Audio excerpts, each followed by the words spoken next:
Well, like the economy's personal trainer, Reserve Bank Governor Glenn Stevens says today's painful economic changes will pay off in the long run. At today's economic summit in Brisbane, the governor set about countering the conventional wisdom that the high dollar, the mining boom and the cautious consumer were damaging the economy. At the same time, the World Bank warned that global growth had been set back by the recent European upheaval. Here's finance correspondent Philip Lasker.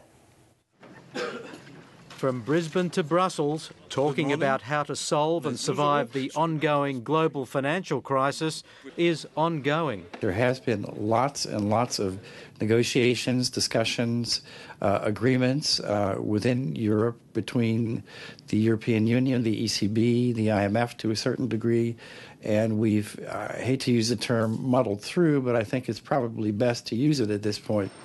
The World Bank's latest global outlook warns that a failure to muddle through would be even worse than the first phase of the GFC more than 3 years ago, because countries are less able to protect themselves. Even China's hands are tied by its recent push for more sustainable growth.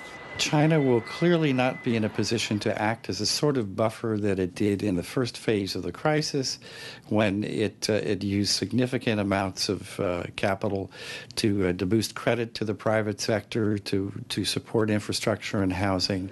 But back in Brisbane, Reserve Bank Governor Glenn Stevens still has very high hopes for China and its ability to drive demand and good prices for Australia's resources. Unless you're very pessimistic about China and so on, it's likely that we have a relative price story that is persistently pretty different to what we've seen for the past 100 years.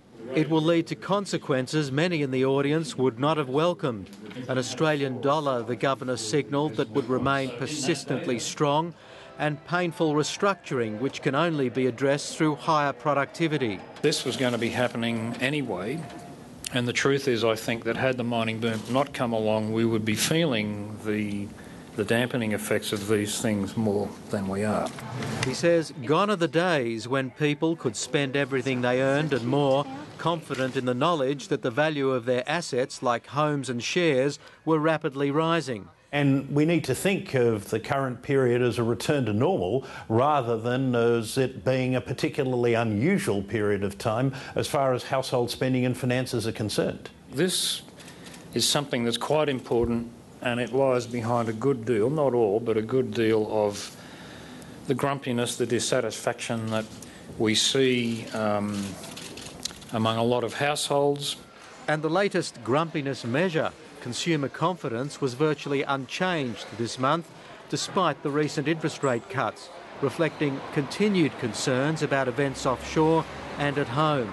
So, will this week's summit make a difference? The proof of this particular pudding, as in others, will be in the eating. The record of past summits leading to major policy changes in recent years doesn't lead one to have high expectations.